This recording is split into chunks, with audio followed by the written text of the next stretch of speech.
Excellence, bonjour. Bonjour. Bienvenue à cette émission, la catéchèse donc de notre Père évêque. Avec vous, nous allons conduire cette émission, mais avant, je voudrais vous demander de nous introduire dans la prière. Au nom du Père et du Fils et du Saint-Esprit. Amen. Dieu notre Père, Maître de la vie, nous te bénissons pour la vie que tu nous donnes sans aucun mérite de notre part. Nous te bénissons, Père, de nous appeler à ton royaume et à ta gloire dans le Christ par la puissance du Saint-Esprit. Nous te bénissons. Nous te bénissons, Père, pour la grâce de croire en toi, de croire au Christ. Nous te bénissons pour toutes les grâces que tu nous accordes. Et maintenant encore ce matin, la grâce d'écouter ta parole, la parole de notre salut, la parole de la vie éternelle, qu'elle porte beaucoup de fruits dans la vie de chacun de nous, dans la vie de l'Église, du monde entier, afin que tous nous parvenions un jour au bonheur de la vie éternelle, au nom du Père et du Fils et du Saint-Esprit. Amen. Suivons donc le cheminement des 6 étapes de l'œuvre de Dieu, de l'action de l'Esprit Saint dans la vie du chrétien. Notons ces 6 étapes qui sont donc le commencement, la continuation, la croissance, la progression, la croissance, la maturation et la 6e, l'achèvement. À cette 6e étape de l'achèvement donc de l'œuvre de Dieu, de l'action de l'Esprit Saint dans la vie du chrétien, nous découvrons peu à peu avec son essai depuis le mercredi dernier certaines étapes phares et clés. Mais avant, nous voulons lui demander donc de nous faire un petit rappel de ce que nous avons retenu le mercredi dernier pour permettre à ceux qui nous prennent en marche de bien intégrer cette émission. Merci. Voilà, effectivement, à partir de maintenant, nous allons aborder un nouveau point tout à l'heure. Et donc, il est bien effectivement de rappeler ce que nous avons partagé la dernière fois. Et puis, la providence de Dieu veut que, justement, nous le rappelions doublement. Parce que, vous savez, hier, nous avons fêté pour nous catholiques, la fête de tous les saints, de ceux en qui Dieu a déjà accompli sa promesse de gloire, de salut, ceux qui sont déjà dans la félicité éternelle, qui ont atteint le but définitif de leur vie, qui ont réussi pleinement leur vie en Dieu. Hier, on les a célébrés. Aujourd'hui, nous prions donc pour tous ceux qui sont en purification, pour tous nos morts. Nous prions pour eux.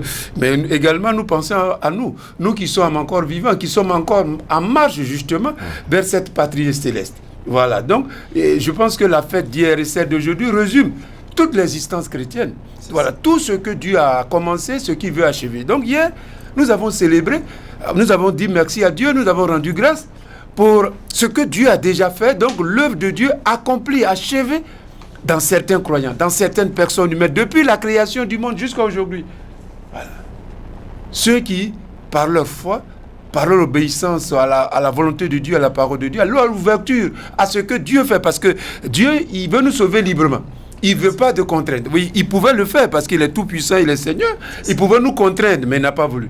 Justement, la foi, c'est offrir à Dieu sa liberté, sa volonté, pour que Dieu réalise en toi et pour toi son œuvre de grâce et de salut. C'est ça la foi. Librement, j'ai dit oui Seigneur, je te donne entre guillemets la permission d'agir en moi, d'agir dans ma vie pour que ton œuvre s'accomplisse. Ce que tu as voulu, ce pourquoi tu m'as créé, ce à quoi tu me destines, que ça s'accomplisse en moi, pour moi, mais aussi pour les autres, pour le monde, pour l'Église. Oui, c'est ça que nous avons célébré hier, nous continuons, mais nous également, nous sommes en marche. Donc hier, justement, la fête d'hier qui nous permet justement de parler justement de l'accomplissement et de l'achèvement. Vous voyez que l'Église célèbre ces réalités spirituelles que nous exposons, que nous présentons, mais dans les célébrations de la liturgie, tout est marqué, tout est comme scandé. Donc si vous comprenez bien ces catéchèses, vous-même déjà, vous allez mieux comprendre certains événements liturgiques de l'Église. Comme celui d'hier. Donc hier justement, ça nous rappelait, oui justement, ce grand projet de Dieu. Mais surtout l'étape finale, c'est-à-dire de l'accomplissement et de l'achèvement. Dieu a commencé son œuvre et cette œuvre-là de salut, de grâce, de bénédiction, c'est déjà achevé. Dieu l'a déjà couronné dans la vie de certaines personnes que nous appelons les élus, les saints, les justes, les bienheureux. On peut leur donner tous les noms que vous voulez. Dieu a déjà accompli. Parce que l'œuvre de Dieu n'a pas commencé avec nous. Avant nous, Dieu avait déjà commencé son œuvre.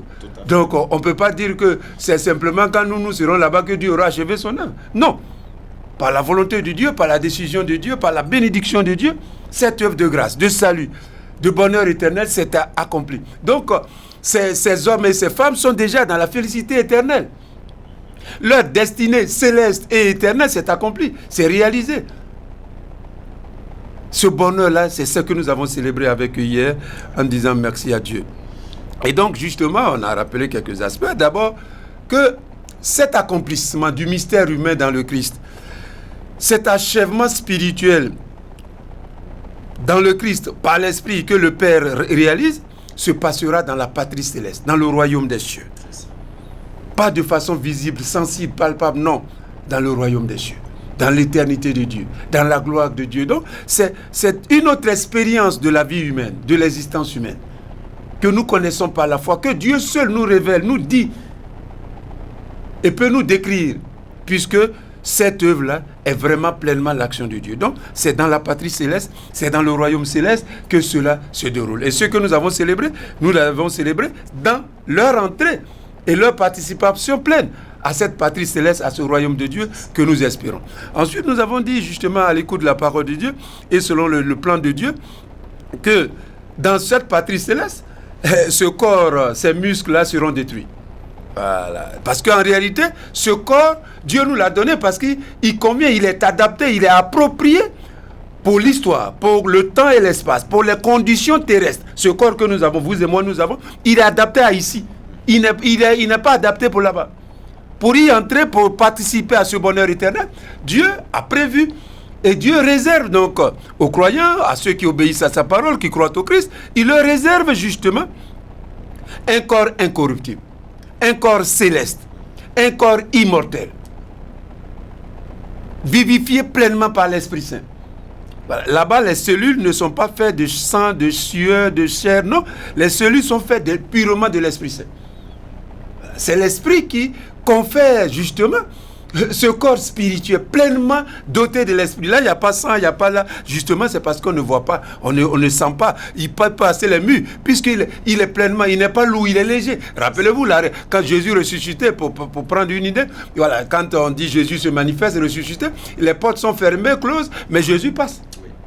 Voilà, Jésus passe, il traverse, il le voit, on le rencontre partout. Il est, entre guillemets, partout à la fois.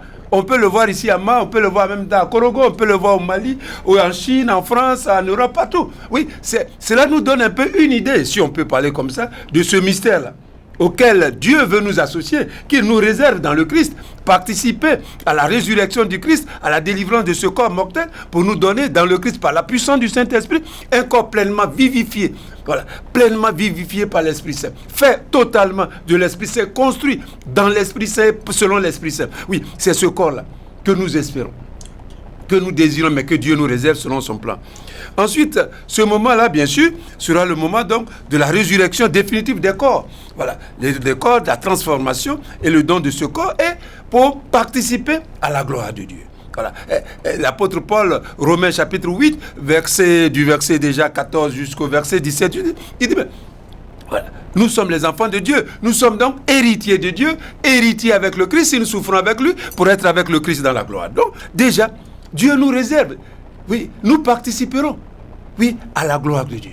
Quel honneur et quel bonheur, quelle dignité, oui, que Dieu lui-même, il ne nous donne pas seulement petit argent, parce que nous tous c'est l'argent on aime. Il ne se contente pas de nous donner un peu d'argent, un peu de ceci. Non, il nous réserve son bonheur, le bonheur de son Christ, l'héritage. Oui, parce que c'est le Christ qui est l'héritier de Dieu. L'héritage spirituel de Dieu, du Christ, Dieu a décidé de nous l'accorder, il nous le réserve et nous y participerons avec sa grâce, avec la puissance du Saint-Esprit. Donc, c'est l'autre ça. Voilà. C'est ça la joie, le bonheur de croire en Jésus, le bonheur de croire en Dieu. Oui, nous participerons avec la grâce de Dieu, oui, avec la grâce du Christ qui nous est donnée dans l'Esprit Saint, nous participerons à la gloire de Dieu. À la gloire de Dieu. Cette gloire a déjà commencé notre participation par la foi. Mais elle sera pleine, elle sera totale, elle sera définitive, elle sera éternelle. Voilà. Déjà, nous participons. C'est ça le bonheur de croire en Christ, le bonheur d'obéir à Jésus, le bonheur d'obéir à son évangile. Oui, c'est ça. Oui, nous luttons, nous souffrons. Mais en réalité, c'est un héritage éternel. C'est une gloire sans fin. C'est un bonheur dont nous n'avons aucune idée, mais qui est seulement divin, qui est seulement spirituel et qui est éternel. Oui, c'est ce bonheur-là qui nous est réservé, que Dieu nous accordera. Oui, voilà l'espérance des combats, des luttes, des échecs du chrétien. Cette espérance, Dieu la réalisera en lui et pour lui, parce qu'elle vient de Dieu. Et puisque Dieu n'échoue pas, alors Dieu réussira toujours son projet, son plan de salut sur nous, sur moi, sur le monde. Donc, c'est cette espérance qui nous habite. Donc, la gloire de Dieu qui va avec, comme je l'ai dit, la participation définitive à la vie éternelle. Oui, après que Dieu ait manifesté en quelque sorte ce qu'on appelle le jugement universel, cette évaluation pour confirmer ou infirmer ton attitude, c'est-à-dire le choix de ta liberté. C'est ça que Dieu confirme. Dieu n'est pas quelqu'un pour mettre les gens ici en enfer, non. Il confirme, il prend acte que oui, tu as adhéré, ta liberté, ta volonté ont adhéré à son plan. On t'a accepté que Dieu lui-même réalise en toi et pour toi ce qu'il a voulu. Voilà. Il pouvait, comme j'ai dit, nous, comme il est tout puissant, il pouvait dire, bon, indistinctement, mais il n'a pas voulu.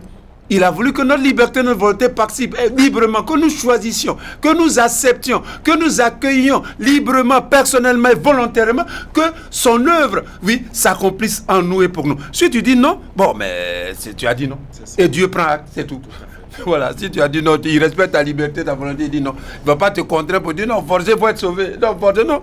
Tu as choisi ce qui était bien pour toi. Donc, c'est ça, justement, c'est cette évaluation, ce jugement définitif qui en réalité du prêtre de ce que ta liberté, bien sûr, dans ceux qui auront choisi Dieu, cet événement, ce jugement sera le dernier don définitif du salut. Voilà, parce que vous savez, malgré notre bonne volonté, à cause de nos limites et faiblesses du péché, nous l'accueillons, ce salut-là, de Dieu de façon imparfaite, comme je l'ai dit, de façon incomplète et partielle sur la terre. Et donc, ce moment-là, ce moment clé fondamental, ce moment cosmique et universel sera aussi le moment, comme je l'ai dit, du dernier don, si on peut parler comme ça, définitif et plein et total du salut, de la grâce du Christ, de la grâce du salut. Donc, ce moment aussi sera ce moment de jugement, ce moment de don, de renouvellement du don du salut éternel dans le cœur des croyants. Donc, en gros, c'est cette espérance qui nous habite, nous qui sommes en marche et que nous devons entretenir. Voilà, ce désir de Dieu, que Dieu accomplisse en nous son œuvre, sa grâce, au-delà de nos limites et de nos faiblesses, que Dieu agisse en nous. Oui, c'est là toute l'espérance chrétienne, mais tout l'engagement de chaque baptisé. Oui, dire à Dieu, composer avec Dieu, collaborer avec Dieu, travailler avec Dieu, comme dit l'apôtre Paul à notre salut, c'est cela qui est fondamental dans la vie de chacun. Que Dieu, oui Seigneur, agit en moi, agit pour moi. Oui, je suis d'accord, j'accepte librement. Et ce qui dépend de moi, je suis prêt à le faire. Oui, pour que tu achèves en moi, tu couronnes en moi ce que tu as si bien commencé. Donc, voilà.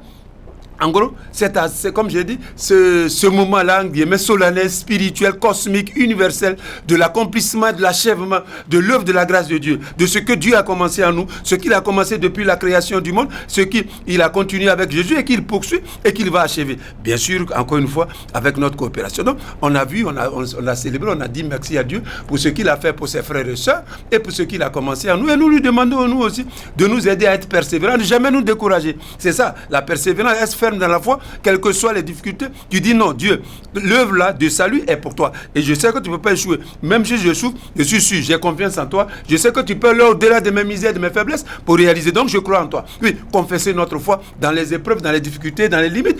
Toujours compter sur la bonté, la puissance, la miséricorde de Dieu manifestée dans le Christ, accomplie dans le Saint-Esprit. Donc, voilà un peu ce que nous avons dit. Donc, accomplissement, achèvement du mystère humain dans le mystère de Dieu. Comme je le disais, j'ai dit nous-mêmes, on ne comprend pas bien notre vie. Voilà, on est dedans. Personne n'a demandé à vivre et nous tous nous nous découvrons dedans. Et nous participons donc. Être homme, c'est participer à un mystère qui te dépasse. Un mystère cosmique, universel. Voilà, comme j'ai l'habitude de le dire, j'ai dit quand moi je mourrai, le projet de Dieu continuera. Et donc, l'humanité continuera d'exister. Voilà, parce qu'il n'est pas à moi. J'y participe gratuitement de la part de Dieu. Oui, c'est un don que Dieu me fait. Mais il n'est pas à moi. Voilà, je ne le possède pas. C'est pourquoi quand moi je finirai ma vie, le projet continuera. Voilà. Donc, être homme, il faut méditer là-dessus. C'est un projet de Dieu, un projet universel, cosmique. Nous participons à un projet, à un destin qui nous dépasse. Oui, c'est ça l'honneur, le bonheur d'être personne humaine. Et en même temps que nous réalisons ce projet humain, ce mystère humain, dans un temps, dans un lieu, c'est-à-dire par exemple en Côte d'Ivoire ou à Mali, je dois savoir que ce projet ne s'arrête pas à moi parce que le projet est universel. Voilà. Je participe à un projet universel.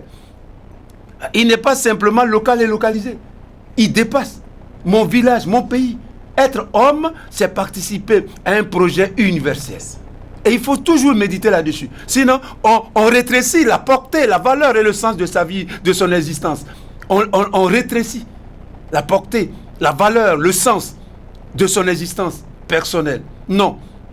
C'est vrai, Dieu nous donne cette grâce de participer à ce mystère humain, mais ce mystère humain nous dépasse. Et par notre vie, par notre travail, notre engagement social, politique, ecclésial, spirituel, nous devons enrichir justement la condition humaine. Ce projet global, intégral, universel qui me dépasse, mais auquel je participe. Et je dois apporter ma contribution. Oui, c'est ça. L'engagement du croyant, de la personne humaine dans ce monde, oui, dans ce monde, voulu par Dieu, qui est un projet de Dieu, qui est un plan de Dieu, et qui s'achèvera, qui sera couronné en Dieu, lorsque Dieu le voudra. Oui, c'est ça. Et ça nous invite aussi, ce projet grand de Dieu, à méditer sur le sens de notre propre vie. Quelle valeur donnons-nous notre vie? Oui. Voilà. À quelle valeur? Quelle portée voulons-nous que notre vie ait? Même de notre vivant, mais aussi quand nous serons morts. Est-ce que nous donnons une valeur limitée à notre... Nous voulons que notre vie ait une valeur limitée, étroite, rabougrie, raccourcie, limitée à un petit espace, à quelques individus, à quelques personnes? Ou bien nous voulons donner une valeur universelle à notre vie, comme cela l'est, et comme Dieu le veut, selon son plan, selon son dessein? Non, la valeur, la vie humaine, de toute vie humaine, a une valeur universelle. Toute valeur. Elle dépasse les gens que je connais. Non. Limiter la valeur, la portée de ton existence humaine à un petit, à quelques personnes, tu l'appauvris. C'est un appauvrissement. Ce n'est pas un enrichissement. Ce n'est pas un enrichissement, c'est un appauvrissement. Tu es pauvre, mais sans le savoir. Et c'est ça. C'est pour ça que le projet de Dieu, que vous me permettez de rappeler les étapes, c'est un grand projet. Dieu est ambitieux. C'est un grand projet d'élévation, de glorification du mystère humain. Dieu, il ne se contente pas des petits jeux, là. Comme je dis, là, nous, on est là, on ne va pas plus loin que notre nez, on est là, on se contente. Non! Nous participons à un grand projet, à une grande ambition de Dieu, à un grand dessein de Dieu. Et notre cœur doit être tout aussi grand dans l'Esprit Saint, comme Dieu lui-même, son cœur est grand, et participer à ce projet, comme j'ai dit, universel, oui, cosmique, qui embrasse toute l'humanité. Oui, souvent, nous sommes disciples, nous avons reçu le Saint-Esprit, mais souvent, notre cœur voit petit, pense petit, étroit, rabougri, raccourci, local et localisé. Non, non. Justement, rappelez-vous, jusqu'aux extrémités de la terre. Acte 1:8. Oui, il viendra sur vous une puissance, une force, c'est du Saint-Esprit. Alors, vous serez mes disciples à Jérusalem, en Judée, c'est-à-dire jusqu'au bout du monde, jusqu'aux extrémités. Oui, l'Esprit Saint vient pour éclater, dilater le cœur humain, le cœur du baptisé, pour qu'il participe et qu'il réalise et qu'il construise avec Dieu, oui, ce projet universel qui embrasse tous les hommes, qui prend en compte tout homme et tous les hommes, d'ici ou d'ailleurs. Oui, c'est cela, une vision universelle, intégrale. La perception, la vision de l'humain change. Quand on vit dans l'esprit, quand on obéit à l'Esprit Saint, non, son cœur est comme, même si tu vis à main, tu as déjà un cœur universel. C'est pour ça que l'Esprit nous est donné. Et c'est ça, la puissance, l'action du Saint-Esprit dans nos cœurs. Oui, c'est ça. Donner à notre existence humaine limitée, parce que il y a le péché, mais aussi il y a la mort. Non, peu importe. Mais déjà, là où nous vivons, vivre de manière dans une conscience et dans un engagement et dans une construction de moi-même et de la société, mais de manière globale, de manière universelle, qui intègre, qui inclut et qui prend en compte tous les hommes.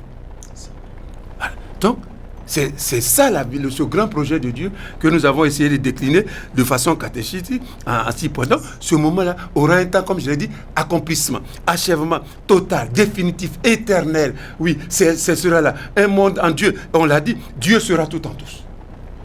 Car c'est Dieu qui a créé l'homme. Rappelez-vous, dans la Genèse, Dieu, il a créé l'homme à son image et à sa ressemblance. Mieux, en Jésus, il a fait de nous ses fils, ses filles, appelés à la gloire. Oui, nous partageons déjà la vie divine de son Fils. Nous sommes déjà unis dans le Christ, à Dieu. Donc, ce moment-là, notre participation au mystère de Dieu, parce qu'être homme, comme je l'ai dit, c'est participer à un mystère divin qui te dépasse. Oui, s'accomplira pleinement, totalement, définitivement. Et alors, l'apôtre dit, tout sera tout en tous. Dieu sera tout en tous. Et le monde ainsi sera, la création avec le monde seront achevées, accomplies définitivement, totalement. Et le projet de Dieu, entre guillemets, prendra alors fin. Alors aujourd'hui, nous allons commencer un autre point de notre méditation, toujours en rapport avec l'Esprit Saint dans la vie du chrétien. Je l'ai intitulé ainsi, la vitalité spirituelle et la construction de l'identité du chrétien dans l'Esprit Saint. Voilà comment je l'ai intitulé. Donc la vitalité spirituelle et la construction de l'identité du chrétien dans l'Esprit Saint. Voilà, la vitalité spirituelle et la construction de l'identité du chrétien dans l'Esprit Saint. À partir de ce point-là, nous abordons, si vous voulez, un sous-point que j'ai intitulé l'obéissance à l'Esprit Saint, source de la vitalité spirituelle du chrétien. Voilà.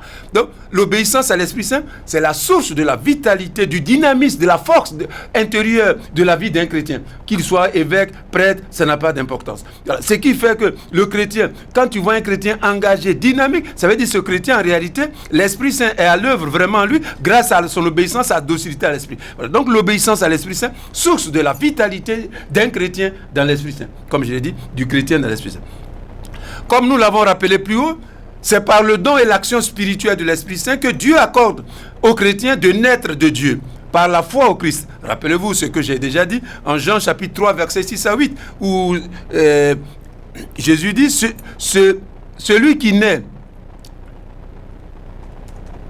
ce qui naît de la chair est chair, ce qui naît de l'esprit est esprit. Ce qui naît de l'Esprit de Dieu est esprit. Ne sois pas étonné, Jésus s'adressait à Nicodème, à monsieur Nicodème. Ne sois pas étonné si je t'ai dit, il vous faut naître d'en haut. Le vent souffle où il veut, et tu entends le bruit qu'il fait, mais tu ne sais ni d'où il vient, ni où il va. Voilà ce qui se passe de quiconque naît de l'Esprit Saint. Jean chapitre 3, versets 6 à 8. Donc, ça on l'a déjà dit, je ne vais pas insister, mais j'ai mis pour ceux qui nous prennent surtout en marche. Donc, d'abord, le chrétien, c'est par l'Esprit Saint, comme il dit, de quiconque naît de l'Esprit Saint. Donc, on naît de Dieu, on naît en Dieu, grâce à la foi au Christ et l'action puissante du Saint-Esprit. Donc, c'est encore par le don et l'action spirituelle de l'Esprit Saint que Dieu accorde aux chrétiens la grâce et la dignité spirituelle de fils de Dieu, d'enfant de Dieu, on l'a déjà dit. Romains chapitre 8, versets 15 à 17. J'ai dit encore les mêmes choses pour que, comme j'ai dit, ceux qui nous prennent en marche ou même les auditeurs suivent bien. Donc, d'abord, l'Esprit Saint, Dieu, selon son plan bienveillant, on l'a déjà dit plus haut, on a déjà médité là-dessus, mais on reprend un peu avant de continuer. Donc, il nous fait naître d'abord en Dieu, par la foi au Christ et par la puissance. Deuxièmement, Dieu aussi a voulu que vous et moi, nous devenions, dans le Christ et par la puissance du Saint-Esprit, nous devenions ses fils. Nous devenions enfants de Dieu. Romains 8, 15, 17. Vous pouvez lire pour voir. C'est également par le don et l'action spirituelle de l'Esprit Saint que Dieu accorde aux chrétiens d'être unis au Christ et de vivre selon la grâce reçue de lui, c'est-à-dire de devenir créature nouvelle. Voilà, simple, l'apôtre Paul insiste beaucoup là-dessus. Voilà, celui qui est dans le Christ est une création nouvelle. 2 Corinthiens 5, 17 ou encore Galates 6, 15. Ce qui compte, c'est d'être une créature nouvelle. Voilà, donc l'Esprit Saint, par l'Esprit Saint, quand on naît de Dieu, on naît par l'Esprit Saint, c'est l'action du Saint-Esprit. Quand on devient fils de Dieu, quand on devient enfant de Dieu aussi, c'est par la puissance du Saint-Esprit que Dieu le réalise. Quand on devient une nouvelle créature, encore selon la volonté de Dieu, voilà, c'est aussi par le don spirituel, par l'action spirituelle du Saint-Esprit que Dieu réalise cela. Encore une autre réalité spirituelle que Dieu a faite, d'après encore l'apôtre Paul, c'est également par le don et l'action spirituelle de l'Esprit Saint que Dieu répand dans le cœur du chrétien l'amour de Dieu. L'amour de Dieu. L'amour de Dieu. Donc Dieu a déjà répandu dans le cœur du chrétien. Donc vous voyez les grâces, je peux dire fondamentales de la vie chrétienne. Les grâces fondamentales, spirituelles. Souvent on ne met pas l'accent dessus. Mais ça, il faut l'approfondir à la catéchèse pour bien faire prendre conscience à ceux qui vont être initiés, ceux qui vont recevoir la grâce du baptême. Qu'est-ce que Dieu, en quoi consiste le commencement de l'œuvre de Dieu? C'est ce que je reprends ici encore. Voilà. Donc, ici encore, on dit Dieu, selon sa volonté, selon son dessein, son plan, il a répandu son amour dans nos cœurs par l'Esprit Saint qu'il nous a donné. Romains chapitre 5, verset 5. Encore une autre grâce liée à la volonté de Dieu, c'est enfin par le don et l'action spirituelle du Saint-Esprit que Dieu accorde aux chrétiens d'être frères ou sœurs de Christ. En Romains chapitre 8, verset 29. L'apôtre Paul écrit en effet, ceux que Dieu a d'avance appelés selon son dessein, il les a aussi destinés à être conformes à l'image de son Fils, afin que celui-ci soit l'aîné d'une multitude de frères. Romains 8, 29. Donc vous voyez, quand Dieu commence son œuvre en nous, chez quelqu'un, voilà les dons spirituels, voilà les dignités spirituelles qu'il lui confère, qu'il lui communique, qu'il lui donne. On devient aussi, par la volonté de Dieu, on devient frère ou sœur du Seigneur Jésus. Par la volonté de Dieu. C'est Dieu qui l'a voulu. Avant même qu'on ait conscience. Parce que souvent, comme je l'ai dit, nous, on pense que les choses de Dieu, c'est pour nous, c'est nous qui faisons. Non. Avant même qu'on ne commence la route, on ne soit sur la route, Dieu a déjà fait ça. C'est ça qu'il fait d'abord. Et c'est ça qu'il va activer en nous. Et c'est ce qu'on va dire. Alors, mais toutes ces grâces spirituelles dont je viens de parler, il y en a peut-être 4-5, sont comme enfouies. Donc, la dignité spirituelle, quand Dieu les met au baptême dans le croyant, on n'en a pas toujours bien conscience. C'est ce que je veux dire ici. Voilà. L'Esprit Saint les met. C'est comme, donc, toutes ces grâces-là, de l'être nouveau, sont comme enfouies, sont comme, entre guillemets, cachées dans le cœur du croyant. Voilà. Sont comme enfouies. Donc, je veux dire, ce n'est pas automatiquement, immédiatement, que ces grâces montent à la conscience claire du chrétien. Tu les as, mais tu peux les ignorer. Ces grâces sont comme enfouies, comme même égarées dans ton cœur, dans les profondeurs de ton être. Voilà l'expérience spirituelle. Donc, ce n'est pas automatiquement. C'est une autre phase. Passer que ces grâces de l'être nouveau passent à la conscience claire du chrétien pour que le chrétien s'engage à les réaliser, c'est une autre étape spirituelle. Il y a une étape qui consiste à ce que Dieu te donne. Mettre ces dons spirituels, l'être nouveau, tout ce que je viens de dire, dans ton être, dans les profondeurs de ça, c'est une autre étape. Une autre étape, que ces dons-là montent à ta conscience claire. Que tu en prennes conscience clairement. Que tu t'engages à les réaliser, ça c'est une autre étape spirituelle. Et c'est pour ça que maintenant, c'est ça qu'on va parler. Non. Donc, ces grâces-là sont comme enfouies, sont comme égarées dans le cœur du chrétien, dans les profondeurs de son être. Alors, comment Dieu a voulu que ces dons spirituels, tout ce dont j'ai parlé tout à l'heure, que le chrétien en prenne conscience de façon claire, pas seulement de façon intellectuelle, c'est-à-dire on te dit, comme moi je fais là. Ça, c'est une autre étape. Le fait de vous expliquer, ça, c'est bien, mais ça ne suffit pas. Il faut une autre action spirituelle du Saint-Esprit pour que tous ces dons, l'être nouveau, tout ce que je viens de dire, monte à votre conscience. Que cela, guillemets, s'identifie à votre être et que vous vous engagez à les réaliser. Donc, maintenant, c'est ce qu'on voit. C'est comment se réalise cela? Comment ces grâces, ces dons spirituels de Dieu par l'Esprit Saint, le don, l'action du Saint-Esprit qui sont comme enfouis dans les profondeurs de l'être du chrétien, dans le cœur du chrétien, du baptisé, montent dans sa conscience de façon claire. C'est par la docilité et l'obéissance à l'Esprit. Dès que le chrétien, il rentre consciemment, volontairement, librement, il prend conscience et il s'engage à obéir, à être docile à l'Esprit Saint, oui, progressivement, ces dons spirituels qui étaient comme enfouis, comme cachés dans son cœur, dans son âme, commencent, entre guillemets, à s'activer ou à se réactiver. Voilà, comme l'image simple je peux prendre, c'est comme l'eau, une glace, l'eau qui est congelée, qui est dans le congélateur. Voilà. Vous voyez, quand c'est dans le congélateur, c'est dur. C'est ça que j'ai dit là, c'est comme enfoui, c'est comme dur. Voilà. Mais dès qu'on fait sortir, donc, la glace, on la met dehors, qu'est-ce qu'il arrive? Mais elle se décongèle, elle devient de l'eau. Voilà. Donc, c'est un peu cette image-là que je prends ici. Donc, quand on reçoit les dons spirituels au baptême, le chrétien, voilà, il devient chrétien, il naît à la foi, il a les dons spirituels d'enfant de Dieu, de fils de Dieu, il a le don de créature nouvelle, il naît en Dieu par la puissance du Saint-Esprit, il devient frère et sœur du Christ, etc. Oui, ces dons-là, ces dons spirituels sont comme congelés en lui, sont comme enfouis en lui, sont comme cachés en lui. Et c'est quand il emprunte consciemment une vie d'obéissance, de docilité à l'Esprit Saint, que ces différents dons de son être, du don de l'être nouveau par la grâce du Christ, sont comme j'ai dit, réactivés. Les énergies sont comme débloquées en lui, se diffusent, se répandent en lui, dans son être. Alors c'est comme, il se met maintenant vraiment spirituellement en marche. Voilà. Et de façon consciente et personnelle.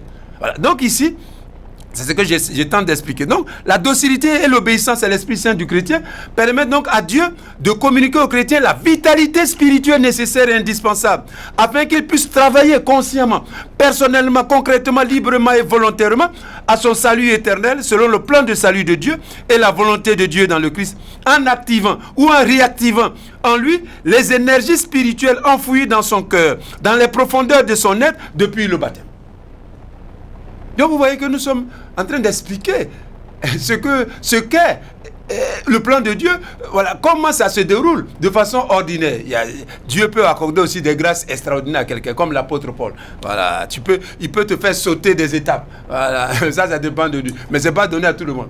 Voilà, ici, on explique ce qui se passe ordinairement, selon le plan de Dieu, dans la vie de tout baptisé. Voilà, ben, si tu es mystique, comme les Thérèse, tout ça, Dieu peut sauter des étapes, n'a pas besoin de passer face. Mais on explique. Donc, quand tu es baptisé, ou quand tu reçois les sacrements, ou quand tu nais à la foi, quand tu crois en Jésus, ce n'est pas fini. Ce n'est pas fini. Voilà. Les grâces sont comme enfouies. Voilà, sont comme enfouies. C'est une étape. Voilà. Sont comme entre guillemets cachées. Quand j'ai pris l'exemple de la glace, l'eau qui est dans le congélateur, voilà. C'est dedans, mais c'est congelé. C'est là. Il n'y a pas de doute. Voilà. Souvent, les gens, quand ils font une autre expérience d'obéissance à l'esprit, c'est là, surtout les chrétiens catholiques qui quittent l'église pour parler ailleurs, ils disent maintenant j'ai connu Dieu. Non, c'est cette expérience-là qu'ils font. Ils n'ont pas connu Dieu. C'est ça qu'ils ne connaissaient pas. Mais là-bas, maintenant, ils prennent conscience que personnellement, leur vie, ils doivent entrer dans une vie de docilité, d'obéissance à Dieu. Ils disent non, ils connaissent Dieu. Non, c'est faux. Dieu était déjà là. Voilà.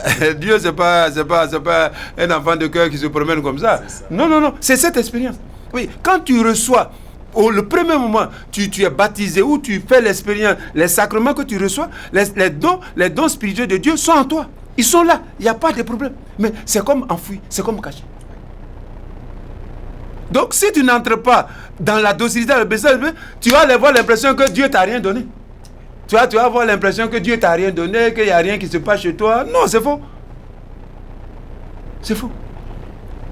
Donc, continuons notre méditation. Donc, c'est par la docilité et l'obéissance à l'Esprit Saint que Dieu produit dans le cœur du chrétien la volonté et l'action spirituelle de désirer la patrie céleste de gloire et de travailler à son salut éternel. Comme l'y invite l'apôtre Paul en Philippiens 2, 12, 13. Travaillez à votre salut dans la crainte de Dieu et en tremblant. C'est Dieu qui produit en vous la volonté et l'action parce qu'il veut votre bien. Donc quand le chrétien, dès l'instant où le chrétien s'engage consciemment, personnellement, volontairement à obéir à l'Esprit Saint, à être docile à l'Esprit Saint, automatiquement, Dieu produit en lui la volonté et l'action. Voilà, par l'Esprit Saint. Dieu produit en lui. C'est ça qui devient la vitalité spirituelle du baptisé. Donc, en guillemets, c'est comme le carburant. Voilà, pour parler comme ça, terre à terre, c'est comme le carburant qu'on met dans le moteur et puis la voiture peut rouler. Voilà, tu vois, la voiture est là, mais s'il n'y a pas le moteur, s'il n'y a pas de ça, la voiture ne roule pas ou roule difficilement. C'est la même chose. Donc, c'est quand le chrétien, consciemment, volontairement, il décide, bien sûr avec la grâce de Dieu, d'entrer dans une vie d'obéissance, de docilité à l'Esprit Saint, que Dieu, justement, par l'Esprit Saint, par l'action, par l'huile puissant du Saint-Esprit, Dieu produit en lui la volonté et l'action de travailler à son salut. Donc lui communique, lui donne, lui confère la vitalité spirituelle nécessaire et indispensable pour désirer la gloire du royaume, pour chercher la patrie céleste et travailler efficacement et de façon concrète et consciente, travailler à son salut. Sinon, tu travailles à ton salut comme ça, flac. Voilà, tu travailles un peu, après tu ne travailles plus. Voilà, ta vie chrétienne passée, dès que tu décroches de l'obéissance et de la docilité à l'esprit, non, la vie chrétienne ne devient plus épanouie. La vie chrétienne ne devient plus épanouie. Et je le dis encore, qu'on soit évêque, qu'on soit prêtre, qu'on soit laïc, qu'on soit enfant de cœur, qu'on soit religieux, soeur, frère, ça n'a pas d'importance. Toute cette logique est valable pour nous tous. C'est par la vie d'obéissance et de docilité à l'esprit, d'écoute de l'esprit, que justement, Dieu produit dans notre cœur et dans les profondeurs du croyant, oui, produit la volonté et l'action. Sinon, tu es là, mais tu n'as pas la volonté pour ça. Oui, tu es baptisé, tu viens à l'église, tu as reçu d'autres sacrements, mais tu ne peux pas avoir la volonté spirituelle et l'action spirituelle qui te pousse de l'avant, qui te font travailler, qui te font lutter, partir, chercher le royaume, etc. Non, tu ne peux pas. Tu ne peux pas.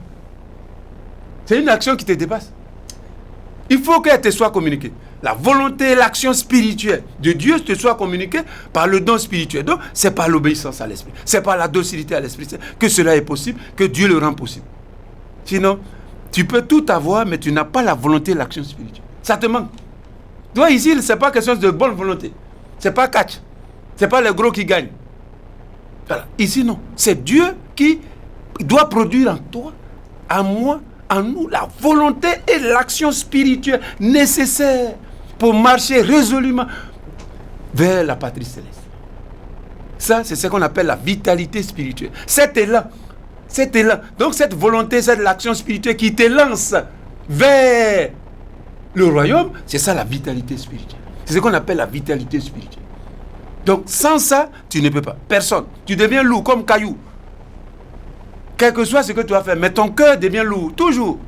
Il faut, oui, par l'obéissance, par la docilité à l'Esprit Saint, pour que justement, Dieu, par la puissance, produise dans ton cœur, dans les profondeurs de ton être, la volonté, l'action spirituelle nécessaire à cette marche vers la gloire du Seigneur.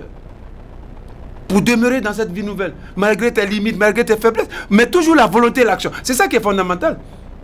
On ne dit pas que quand l'Esprit Saint, tu n'as plus de défauts, non. Mais cet élan, cette énergie spirituelle t'est toujours été donnée. Donc, tu dépasses même tes limites. Oh, beaucoup même leurs péchés les bloquent sur la vie chrétienne. Ce n'est pas les péchés qui est le problème. C'est le manque de docilité et d'obéissance continuelle, permanente à l'Esprit Saint qui est le problème. Puisque tant que tu t'engages toujours à renouveler ton obéissance à l'Esprit, Dieu produit en toi, par la puissance du Saint-Esprit, la volonté, l'action spirituelle nécessaire. J'ai dit nécessaire et indispensable. Nécessaire et indispensable. On a notre volonté, mais c'est la conversion de notre volonté. La conversion. Saint Jean de la Croix parle de ça. Il dit les mystiques, entre leur volonté et la volonté de Dieu, les deux sont devenus une. Mais nous les pécheurs, notre volonté et la volonté de Dieu, c'est un combat constant. Pour que nous acceptions la volonté de Dieu, ce n'est pas évident. Dieu dit ça, tu dis non, c'est pas ça. Donc il faut que Dieu produise en nous la volonté, l'action spirituelle nécessaire à cette vie nouvelle de grâce. Cette volonté, l'action spirituelle nécessaire. Et comme je l'ai dit, cela passe par, oui, l'obéissance et la docilité. Donc, Dieu donne, comme je l'ai dit, l'être spirituel dont j'ai parlé, enfant de Dieu, naissance en Dieu, frère de Jésus, nouvelle créature. Mais ces réalités, ces dons spirituels, au baptême, ou quand on commence, justement, quand Dieu commence son œuvre en toi, en moi, c'est Dieu les met, entre guillemets, comme enfoui, comme caché. Voilà, en toi, en moi.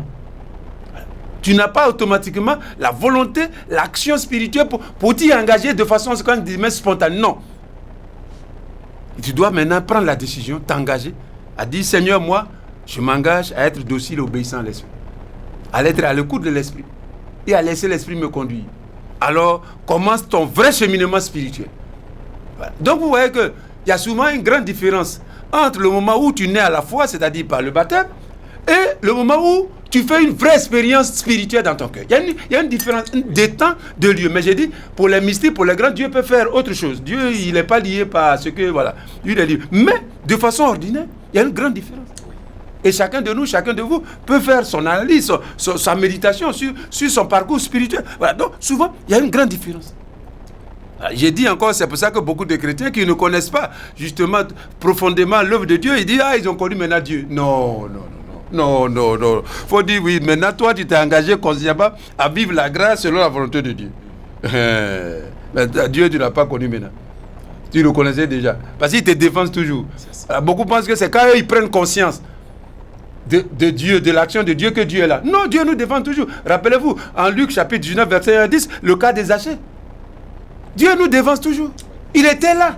Si tu l'as rencontré une fois, c'est qu'il t'a déjà défensé. Ouais, il t'a déjà défensé. Si à un moment tu peux en prendre conscience et que maintenant tu peux dire je m'engage, c'est que Dieu était déjà à l'œuvre dans ta vie. Sinon tu ne peux jamais dire ça. Donc c'est pas le moment où quand tu te prends conscience que lui il est là. Non. Sinon tu fais de Dieu un homme. Oh, il n'est pas un homme. Et c'est ça son amour. Il a répandu son amour dans ton cœur depuis longtemps.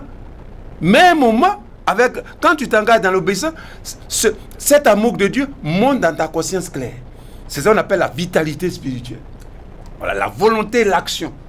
De participer, de collaborer, de travailler à ton salut. Consciemment, volontairement, libre. Ouais, tout ça, c'est ça. C'est une autre étape, c'est une autre phase du cheminement spirituel. Donc, c'est par donc le don et l'action spirituelle de l'Esprit Saint, comme je l'ai dit, que Dieu accorde, je l'ai dit, les dons spirituels de personnes, je l'ai déjà dit, il nous accorde ces dons, mais c'est également, concrètement, que Dieu active concrètement et rend opérante et agissante dans la vie du chrétien les énergies spirituelles de l'être nouveau. C'est aussi par l'obéissance. C'est par l'Esprit Saint. C'est par le don spirituel du Saint. C'est par l'action spirituelle que Dieu rend donc agissante, opérante, active les énergies de l'être nouveau. Voilà, de l'être nouveau. Voilà, c'est la même chose. Voilà. Sinon, tu as toute ta volonté ne suffit pas. Tant que tu n'entres pas dans une vie d'obéissance, de docilité, d'écoute à l'Esprit Saint, toutes les grâces que Dieu va te donner, c'est comme lourd en toi, c'est comme bloqué, c'est comme congelé en toi. Tu les as, mais en réalité, tu ne vas pas les manifester. Voilà. C'est comme si tu ne l'avais pas en fait. De façon existentielle. Tu les as, pardon. Mais tu ne les as pas dans la réalisation. Dans la construction, tu ne les as pas. Donc, c'est comme tu vis toujours sans ça. Voilà. Tu as ça, mais tu vis sans ça. Et ça, c'est important. C'est une étape importante dans la vie spirituelle, dans la marche vers la patrie céleste, vers le royaume. C'est important que tout baptisé le sache. Donc, on peut avoir les grâces de Dieu, mais on peut vivre sans ça. Ça veut dire que l'Esprit Saint n'a pas encore, parce que tu n'es pas assez docile, ou que tu n'as même pas commencé le chemin de la docilité, de l'obéissance de l'Esprit. Donc, tu as les grâces, mais ta vie n'a rien à voir avec ça. Parce que tu n'as pas encore cette vitalité spirituelle qui va débloquer en toi en quelque sorte et qui va rendre opérante, active et agissante les dons que tu as reçus. Les dons spirituels que tu as reçus. Les dons spirituels que tu as reçus. Ah, vous voyez que l'Esprit Saint a beaucoup de choses dans notre vie. Hein? Parce que la vie chrétienne, la vie de foi des disciples, c'est comme j'ai dit, c'est pas question de catch. C'est pas les gros qui gagnent pour dire, bon, je vais faire à Bolozaïe, puis je vais gagner, puis je vais faire, puis je vais arriver vite. Non, c'est pas ça. Non, c'est pas que je l'ai dit la fois passée, je reviens encore à ça. J'ai dit que souvent, on apprécie la vie chrétienne de façon humaine. On dit, ah, lui, comme c'est évêque, là, c'est facile pour lui. Bon, lui, là, comme... Non. Il y a deux critères. Il y a ce que Dieu, il donne à qui il veut, quand il veut et comme il veut, c'est don spirituel. Il est libre et souverain. Ah. Et deuxièmement, c'est le degré d'obéissance et de docilité à l'Esprit Saint. C'est ça qui fait la vie chrétienne. C'est les deux choses qui font la vie chrétienne. De toute vie chrétienne. Comme j'ai dit, qu'elle soit celle d'un évêque, celle d'un prêtre, celle d'un laïc, celle d'un jeune, d'une femme, d'un couple, ça n'a pas d'importance. C'est les deux critères essentiels. Ce que Dieu veut, ce que Dieu a décidé de donner, ça, il est libre. Et deuxièmement, c'est le degré d'ouverture, d'écoute, d'obéissance et de docilité à l'Esprit Saint qui fait la vie chrétienne, la valeur, la dignité, oui, d'une vie chrétienne. Voilà, c'est ça. Donc, ici, c'est justement dans cette phase d'écoute, d'obéissance, de docilité à l'Esprit que justement sont débloquées en quelque sorte dans le chrétien, dans chaque baptisé, oui, ces énergies spirituelles de l'être nouveau qui sont comme enfouies, comme cachées, comme égarées dans son cœur, dans les profondeurs de son être pour entrer vraiment consciemment et librement dans cette expérience de la réalisation, de la construction, de la dignité de fils de Dieu, de fille de Dieu, de sa dignité de créature nouvelle, d'homme ou de personne née dans le Christ, de frère ou sœur de Jésus. Donc, on entre dans la phase maintenant de la prise de conscience claire, dans la phase de l'engagement personnel à travailler, à construire, à réaliser, oui, cette dignité spirituelle que nous avons reçue dans la grâce du baptême. Donc, ça, comme je l'ai dit, tout baptisé doit le savoir. Ah non, souvent, comme j'ai dit, il ne faut pas dire, ah non, que maintenant, là, je connais Dieu. Non, tu connaissais Dieu, Dieu t'avait déjà dévancé. Voilà. Mais, voilà, tu n'étais pas entré, ta vie n'était pas entrée dans une vie, comme j'ai dit, d'écoute, consciente, volontaire, d'obéissance, de docilité au Saint-Esprit. Parce que c'est quand ta vie, tu rentres dedans, consciemment, tu l'acceptes, tu l'accueilles, alors, progressivement, ces énergies spirituelles qui étaient comme enfouies, cachées, sont comme débloquées, montent dans ta conscience claire. Et tu les aimes, tu les désires, tu les laisses émerger, submerger ta vie et posséder ta vie, entraîner ta vie vers, et lancer ta vie vers cet horizon de la patrie céleste. Tu cherches alors tu désires la destinée céleste et éternelle de gloire que Dieu en Jésus-Christ nous promet. C'est encore l'Esprit. C'est encore l'Esprit. Et cela, comme j'ai dit, est un peu. C'est la même chose. C'est l'Esprit. Dieu, c'est l'apôtre Paul en Romains 8, 5 dit que justement Dieu a répandu son amour en nos cœurs. Mais c'est encore quand tu entres dans une vie d'écoute, de docilité, d'obéissance à l'Esprit, que cet amour de Dieu qui est enfoui dans ton cœur, oui, tu dois maintenant aimer Dieu concrètement et vivre et agir selon cet amour de Dieu. Sinon, c'est pas possible. L'amour de Dieu est derrière nous. C'est pour ça que j'ai dit, vous voyez, l'apôtre Paul a dit que l'amour de Dieu, Romains 5, il a répandu. Dieu a répandu son amour en nous. Mais est-ce que nous vivons toujours selon l'amour de Dieu? On n'en a même pas conscience. Donc, c'est une autre phase, une autre étape spirituelle. Quand le chrétien prend conscience, quand il entre dans une vie d'obéissance, d'écoute, voilà, alors l'amour de Dieu, il en prend conscience, ça devient quelque chose d'important pour lui. Et l'amour de Dieu prend en quelque sorte possession de toute sa vie et il s'efforce, oui, justement, de vivre selon cet amour, de témoigner de cet amour et d'espérer jusqu'au bout en l'amour de Dieu. Voilà. Il sait que Dieu l'aime, Dieu va le sauver, quoi qu'il arrive, et il persévère, il ne se décourage jamais. Voilà. Il n'imite pas sa vie chrétienne à lui, à ses petits efforts, mais il part toujours de l'amour de Dieu. Et pour se comprendre et espérer, il part toujours de Dieu. Voilà. Donc, c'est ici, cette étape-là que nous expliquons maintenant que c'est important. C'est très important pour construire et réaliser l'être nouveau, l'être spirituel reçu dans la grâce du baptême. Il faut entrer dans une expérience concrète d'écoute, d'obéissance et de docilité à l'Esprit Saint.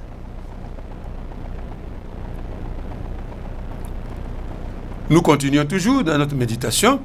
Les conditions spirituelles, justement, de la construction et de la réalisation de l'être spirituel du chrétien. Donc, on a dit, j'ai résumé en gros, voilà ici le premier point, pour dire aux chrétiens que l'expérience spirituelle intérieure de cœur dans les profondeurs de l'être, il y a plusieurs étapes humainement. C'est qu'il y a un moment où Dieu nous fait don de ses grâces, de ses lettres nouveaux. Il nous fait don au baptême, quand nous croyons en Christ, quand nous accueillons la parole de Dieu, quand nous commençons, au mieux, quand Dieu commence à nous son œuvre, voilà, il nous les donne. Mais il y a une autre phase. Pour que tous ces dons reçus dans la foi, au baptême ou dans les sacrements ou au commencement de l'itinéraire spirituel, sont comme enfouis, sont comme cachés, égarés, sont comme un peu congelés en nous. Et c'est pas la vie, quand tu décides, quand consciemment, d'obéir à l'Esprit, d'être docile à l'Esprit, de t'engager sur cette voie de l'écoute à l'Esprit Saint, alors ces énergies spirituelles, Dieu les débloque en quelque sorte. Il te donne la vitalité, l'énergie spirituelle nécessaire pour vivre selon l'être nouveau, pour agir selon l'être nouveau. Donc, c'est ça. Alors, continuons. Les conditions spirituelles, justement, voilà, de la construction, de la réalisation de l'être spirituel du chrétien. Voilà, l'être spirituel, le don, Dieu nous a fait don, mais les conditions spirituelles. Donc, comme je viens de le dire, on parle toujours la même chose, on revient. C'est vivre selon l'Esprit Saint pour tendre vers ce qui est spirituel. Vivre selon l'Esprit Saint pour tendre vers ce qui est spirituel. Romains chapitre 8, verset 5. Vivre selon, donc, la première condition, c'est vivre selon l'Esprit Saint pour tendre vers ce qui est spirituel. C'est ce que je disais tout à l'heure. Voilà. Quand on obéit, quand on écoute l'Esprit Saint, quand on est docile à l'Esprit Saint, quand on obéit à l'Esprit Saint, alors, dans son cœur, on entre vraiment dans l'expérience spirituelle. Voilà, de façon active, consciente, volontaire. Dieu l'a déjà commencé, il nous en fait don, mais ça montre clairement dans ma conscience, dans ma volonté. Dieu produit en moi la volonté, l'action de travailler. Voilà, donc il produit en moi l'Esprit, Dieu par l'Esprit Saint produit en moi la vitalité spirituelle. Il me communique l'énergie, voilà, spirituelle indispensable et nécessaire à cette marche-là spirituelle. Donc, en Romains chapitre 8, verset 1 à 2, l'apôtre Paul déclare, et je cite, que tous ceux qui sont en Jésus-Christ, il n'y a plus de condamnation. Car en me faisant passer sous sa loi, l'Esprit Saint qui donne la vie dans le Christ Jésus m'a libéré. Donc l'apôtre Paul dit cela en Romains 8, 1, 2. L'Esprit Saint donne aux chrétiens de croire en Jésus-Christ, mort et ressuscité. L'Esprit Saint, donc il le libère du pouvoir de commettre le mal et le péché, lui communique, je l'ai dit tout à l'heure, la vitalité spirituelle nécessaire pour entretenir en lui la grâce, la vie, la grâce reçue du Christ, manifestée à travers son comportement, la vie nouvelle du royaume, pour chercher, pour aimer Dieu, pour témoigner de l'amour de Dieu, et parvenir ainsi à sa destinée céleste éternelle de gloire. Donc, on l'a déjà vu. Alors, et je l'ai dit tout à l'heure, la docilité et l'obéissance à l'Esprit Saint donnent aux chrétiens d'acquérir la sagesse spirituelle des enfants de Dieu. La sagesse spirituelle des enfants de Dieu. La sagesse. Il y a une sagesse liée à la dignité d'enfants de Dieu, de fils et filles de Dieu. Donc, voilà. Pour l'acquérir, on ne va pas dans une boutique. C'est pas là-bas on paye ça. Voilà, il n'y a pas l'argent pour ça. Voilà. C'est par la docilité et l'obéissance, l'écoute, la docilité et l'obéissance à l'Esprit Saint que Dieu donne aux chrétiens la sagesse spirituelle des enfants de Dieu, des fils et filles de Dieu, des créatures nouvelles, de ceux qui sont devenus créatures nouvelles dans le Christ, pour vivre et agir conformément à l'être nouveau qu'ils ont reçu, l'être de grâce. Voilà, pour vivre et agir selon l'être de grâce qu'ils ont reçu. L'être de grâce. Et pour vivre et agir en cohérence avec l'être de grâce qu'ils ont reçu dans le Christ. Donc vous voyez, c'est plusieurs phases. Donc, on peut recevoir le don de l'être nouveau, l'être de grâce, mais on peut vivre et agir pas en conformité avec ce qu'on est devenu. Voilà. Donc pour tendre vers ce qui est spirituel, vers les réalités célestes et éternelles, pour les aimer, les désirer, les chercher, il faut entrer dans une vie d'écoute, d'obéissance et de docilité à l'esprit. Voilà, c'est ça qu'on veut dire. Voilà. Il faut entrer. Voilà. Donc c'est une condition spirituelle essentielle, sine qua non, indispensable. Voilà. Pour tendre vers ce qui est spirituel, vers les réalités célestes et éternelles, les désirer, les aimer, les chercher, les se battre, et il faut entrer dans une vie d'écoute, d'obéissance et de docilité à l'Esprit Saint. Voilà. Donc c'est une condition essentielle. Voilà. C'est pour ça que j'ai dit vivre selon l'Esprit Saint pour tendre vers ce qui est spirituel. Romains 8, 5. Vivre selon l'Esprit Saint pour tendre vers ce qui est spirituel. Et j'ai dit encore une fois, cela est valable, cette condition est valable pour nous tous. Que l'on soit clair, c'est-à-dire prêtre, évêque, les diacres, que l'on soit des jeunes, laïcs, femmes, mariés, couples, groupes de prière, paroisse, ça n'a pas d'importance. Vivre selon l'Esprit Saint pour tendre vers... Donc celui qui n'écoute pas l'Esprit, celui qui n'obéit pas à l'Esprit Saint, celui qui n'est pas dessus l'Esprit Saint, il lui sera presque impossible d'emprunter cette voie spirituelle, de chercher la patrie céleste, de vivre selon la grâce du Christ. C'est pas possible. Cela dépasse nos capacités humaines. Comme j'ai dit, c'est pas à faire des catch, c'est pas à Bolozaï, c'est pas le costaud qui gagne ici. Non, c'est pas question de muscles ici. Non. On dit pas lui là, pour lui c'est facile. Non.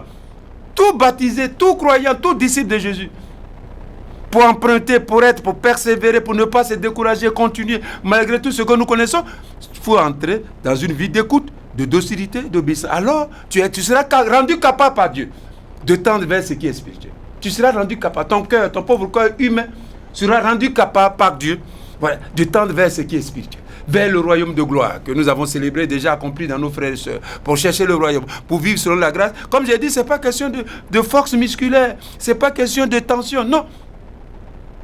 C'est Dieu qui produit en nous la volonté et l'action spirituelle indispensable. Sur cette voie spirituelle, cette voie du salut éternel, c'est Dieu qui produit en nous, dans le baptisé, dans le croyant, l'action, la volonté et l'action spirituelle. Et pour cela, pour que Dieu, enfin, quelle est notre participation? C'est nous engager dans une vie d'écoute, d'obéissance et de docilité à l'Esprit Saint. Donc, ici, vous voyez que c'est important. Pour tendre vers ce qui est spirituel. C'est pas concours, on passe. C'est pas concours. Voilà, c'est pas ici, c'est pas diplôme pour dire que mon Seigneur a 5 doctorats en théologie, non, pour lui c'est facile. Non! Ici, on est dans notre logique. On est dans la vie, dans l'œuvre de la grâce de Dieu. De que Dieu a commencé, c'est dans on n'est pas dans les trucs humains, terrestres, pour dire que bon, comme lui il a 5 doctorats en théologie ou bien en telle chose, bon, pour lui c'est facile, ou bien comme il écoute tel poste, pour lui, non. La condition est la même pour nous tous. C'est le même jeu. Tu es petit, tu es au milieu, tu as 80 ans, tu as 10 ans, tu as 30 ans, tu es évêque, tu es président, tu es commerçant, tu es pauvre. C'est la même condition pour nous tous. Vivre selon l'Esprit Saint pour tendre vers ce qui est spirituel. Donc, vous voyez, condition essentielle, condition sine qua non, condition, voilà. Si on n'entre pas, consciemment, on n'accepte pas d'entrer dans une vie d'écoute, de docilité à l'Esprit Saint, non, quelle que soit ta responsabilité dans l'Église, quel que soit ton âge, tu seras incapable de ce qui est spirituel. Ici, on est dans l'esprit, on est dans le spirituel. Tu seras incapable de tendre vers ce qui est spirituel. C'est l'apôtre Paul, moi je ne fais que commencer, je ne fais que commenter, agrémenter. Sinon c'est l'apôtre Paul, c'est la parole de Dieu qui le dit. Voilà, on sera incapable. Ah, donc ici, comme j'ai dit, ce n'est pas question de, voilà, au plan humain, non, on est dans l'œuvre de la grâce de Dieu. Ce que Dieu a commencé, ce que Dieu poursuit, ce que Dieu construit, ce que Dieu veut achever, couronner dans la gloire du ciel, c'est de cela s'agit. Donc, l'apôtre Paul nous dit, pour tendre vers ce qui est spirituel, le chrétien le baptisé. Ce qui est spirituel, qui est déjà en lui. Voilà, qui est déjà en lui. Pour tendre vers la vie, pour aimer la vie des personnes devenues créatures nouvelles dans le Christ, pour la vie, la dignité spirituelle d'enfant de Dieu, pour désirer la patrie céleste, le royaume de Dieu, oui, pour aimer se cheminer, avancer, progresser sur cette voie, ce chemin, cette trajectoire spirituelle. Donc pour tendre en réalité vers ce qui est spirituel, il faut entrer, et tout le monde avec, et nous tous, dans une vie d'écoute, d'obéissance et de docilité à l'Esprit Saint. Vous voyez, souvent on dit que non, moi je ne peux pas ceci, non, moi je suis... Non, non, non, c'est faux. C'est parce que tu n'as pas décidé d'obéir à l'Esprit, c'est tout. Voilà. Tu n'as pas décidé d'obéir à l'Esprit Saint. Donc, ici, c'est fondamental pour vous et pour moi. Voilà, c'est de le savoir que justement l'Esprit Saint, c'est par l'Esprit Saint que justement nous devenons, Dieu nous rend capables. Il nous a déjà mis sur la voie du salut. Je l'ai dit, Dieu nous a déjà mis par la foi, par le baptême et tout ça, il nous a déjà mis. Mais aussi, pour débloquer, pour nous donner la vitalité, j'ai déjà expliqué, il y a encore l'obéissance. Vous voyez que l'écoute, le docilité, l'obéissance, à l'Esprit Saint, c'est un moment clé, c'est un événement, une étape essentielle, incontournable dans la vie de tout chrétien. Tout chrétien. Nous, on pense que c'est la vie chrétienne, c'est mon effort, c'est moi qui dois faire, c'est moi qui fais. C'est pour ça qu'on se décourage. C'est pour ça qu'on abandonne. Oui, parce qu'on pense que c'est nous qui faisons. Non, toi, tu ne fais rien du tout. Tu participes, mais il y a Dieu déjà qui fait. Donc, il faut savoir ce que Dieu veut, ce que Dieu fait pour que tu participes, pour que tu collabores bien. Si tu le sais, c'est plus facile de collaborer. Mais si tu l'ignores, si tu ne sais même pas ce que je fais, peut-être tu vas avoir bonne volonté, mais tu vas taper pour toi. Tu vas taper à côté.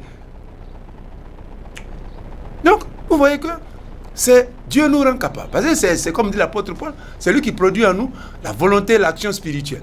Pour tendre vers ce qui est spirituel. Pour que ton cœur humain, limité, pauvre, aime les réalités spirituelles, les cherche, les désire, lutte, combat, travaille à son salut. Il faut pour nous tous et pour chacun entrer dans cette voie du salut qu'est l'écoute de l'Esprit Saint, la docilité et l'obéissance à l'Esprit Saint. Donc vous voyez comment j'ai dit, c'est pour ça que ces catéchèses sont essentielles.